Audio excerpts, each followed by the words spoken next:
Sugar has a way of weaving itself into the fabric of daily life so quietly that we often don't even notice how much space it takes up. For years, perhaps even decades, it felt like a gentle companion, a sweet note in your coffee, a small comfort at the end of a long day, a simple reward when you felt tired. But as the years pass, that same companion can begin to feel heavier, leaving your body slower, your energy less steady, your nights more restless. It's not because you've made a mistake or done something wrong. It's simply that your body at 70 or 80 asks for a different kind of care than it did at 40 or 50. Age has a way of teaching us that comfort and health do not always come from the same place, and sometimes the very things that soothed us in the past can quietly take more than they give. Aging is not a failure, it's a profound shift. Think of it like a garden. In your younger years, you may have planted all sorts of quick-growing flowers, colorful, sweet, short-lived. But as time goes on, the soil longs for deeper roots, for plants that nourish it and last through seasons. Your body, in the same way, begins to crave steadiness more than stimulation.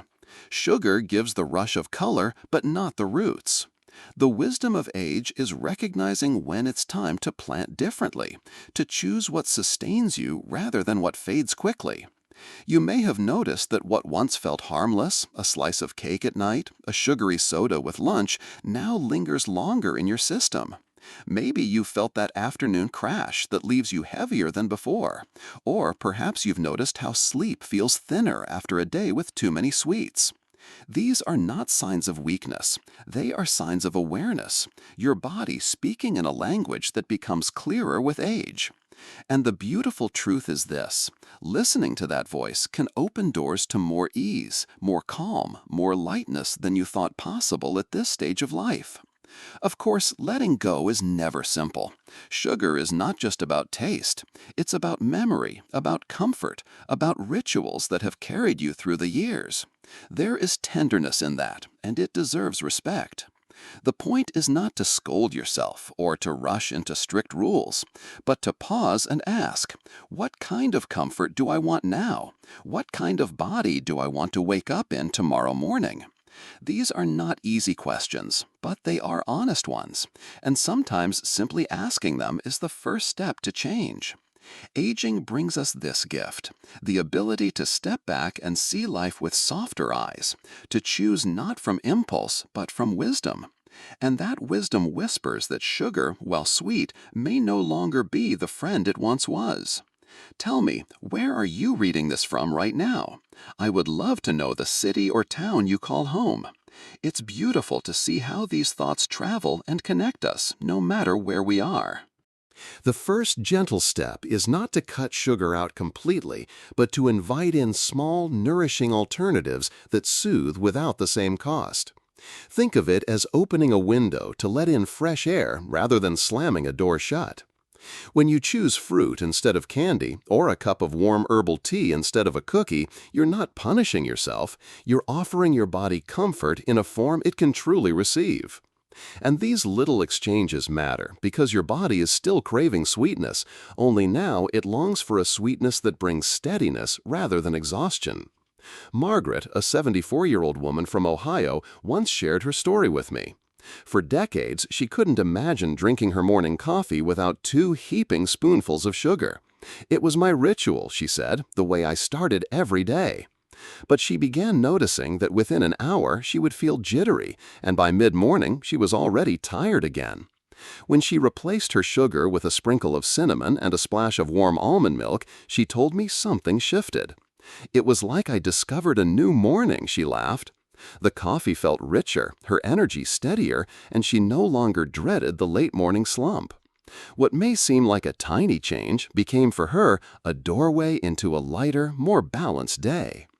You might wonder if something that simple could make a difference for you. And the truth is, it often does. One gentle way to begin is to choose just a single drink each day, perhaps your morning tea or coffee, and try it without sugar. Notice how it feels, not only in your mouth, but in your body an hour later. Another soft step could be choosing fruit in the evening when you might usually reach for a cookie. Even a slice of apple or a few berries can give you that sense of sweetness without the same crash. And then there are the quiet allies of taste, spices like cinnamon, nutmeg, or vanilla, which awaken natural sweetness and comfort without leaving you drained. The goal here is not perfection, and it is certainly not to take away joy. It's to experiment, to see what feels lighter, what helps your mornings or evenings unfold more peacefully.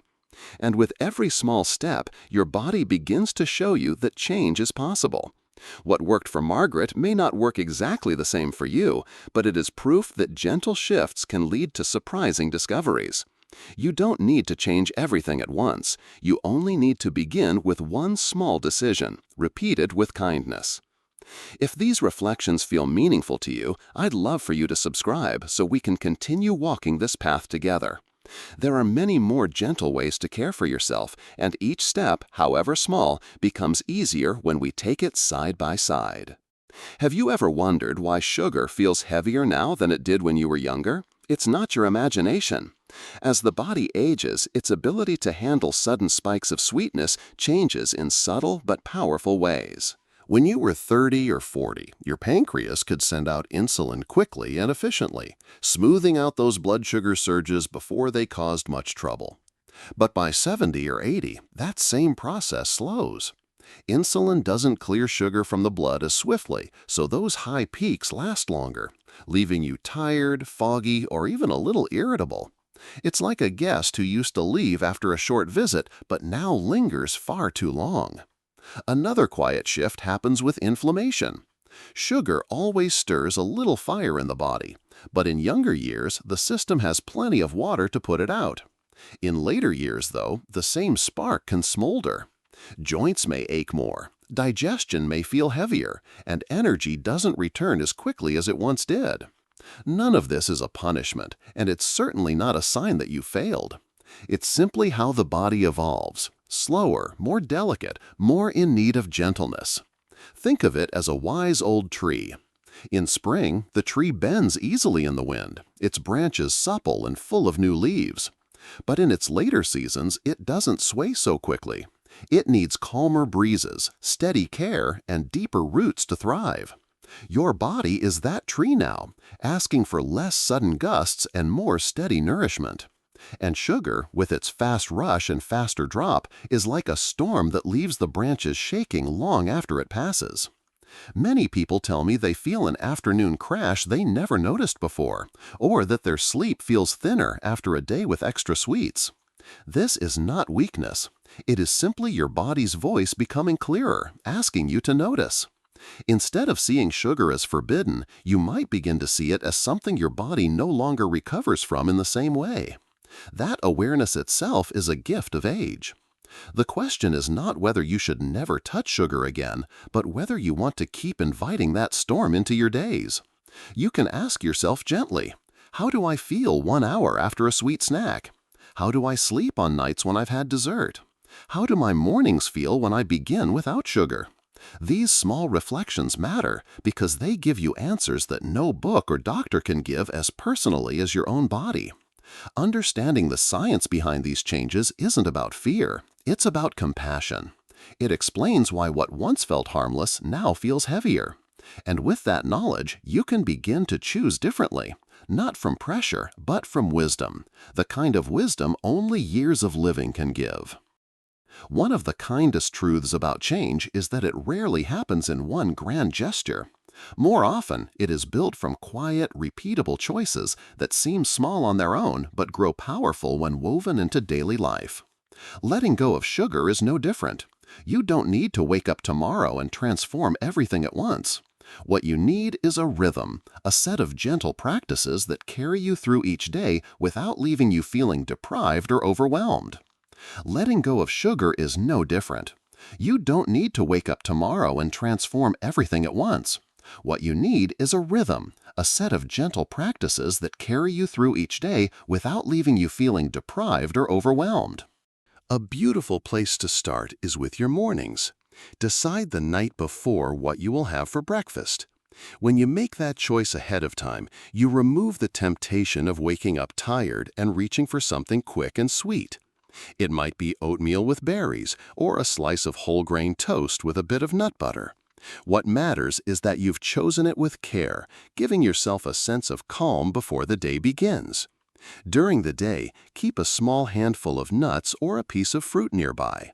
Cravings often arrive not because your body truly needs sugar, but because it is searching for quick comfort.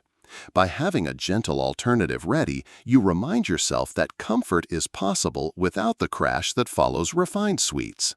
And when a craving does appear, try this. Pause, take a sip of water, and wait 10 minutes. You may find that the craving softens or even disappears. If it doesn't, you can still choose, but now it is a conscious choice rather than an impulse. The difference may seem subtle, yet it can shift the way you feel about yourself. Each time you pause, you strengthen the sense that you are guiding your body, not the other way around.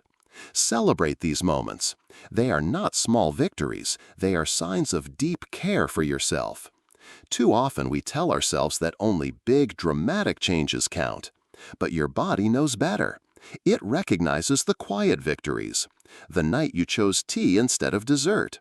The afternoon you waited before reaching for a sweet. The morning you felt lighter because of yesterday's choices. These are the seeds of a new pattern, and like any seed, they need time and patience to grow. Aging gives us the gift of patience if we allow it. You no longer need to prove speed or perfection. Instead, you can approach these daily rituals with gentleness, reminding yourself that each step is enough.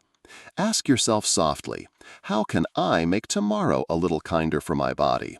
What one small choice can I repeat until it becomes a habit? These are not questions to pressure you, but invitations to care for yourself in a way that feels steady and loving. When you see your days as opportunities for these small practices, the path to letting go of sugar no longer feels like a struggle. It becomes a series of tender choices, each one proof that you are still capable of change, still capable of nurturing yourself, no matter your age. What often surprises people most is not just the physical changes that come when sugar leaves their lives, but the deeper, quieter gifts that unfold. You may notice your skin looking a little clearer, your joints feeling less stiff, or your sleep becoming softer and more restorative. These are beautiful outcomes, of course, but what truly matters is the sense of lightness that begins to settle into your days. It is as though your body whispers, "Thank you," in small, almost invisible ways, in the calmness of an afternoon without a crash, in the steadiness of waking without the weight of last night's sweets. And beyond the body, something shifts in the heart as well. Letting go of sugar becomes proof that change is still possible, no matter your age. At 77, at 80, even at 90, you are not locked into old patterns. You are capable of renewal, of growth, of writing a new chapter for yourself. There is a certain joy in realizing that you are not fixed, that the story of your health is still unfolding. Aging, then, is not a decline, but a deepening. It is a time when you can choose differently, not out of fear, but out of love for yourself. Imagine the freedom of no longer being pulled by cravings, of waking with a steadier kind of energy, of knowing you have given your body relief from a burden it no longer needed to carry. These are not small gifts. They are the foundation for a life lived with more ease, more clarity, more quiet joy. You may ask yourself gently, have I noticed moments when my body feels lighter since reducing sugar? Do my evenings feel calmer without the sweet endings I once relied on? Do I sense more peace in my mornings when I wake clear and steady? These questions are not meant to judge, but to open your eyes to the changes already blooming within you. The truth is, every choice you make now has the power to ripple into the future, to shape the quality of your days in ways you may not yet fully see. Even one small shift can carry forward into better sleep, a softer mood, or a moment of gratitude when you realize how far you've come. You deserve to experience these gifts. And the beauty is, it is never too late. If this journey has touched something within you, I invite you to subscribe so we can continue walking together through these reflections. And I would love to hear from you. What is one small habit you have changed recently that made you feel more alive? Your story, no matter how simple it may seem, could be the encouragement someone else needs to take their first step.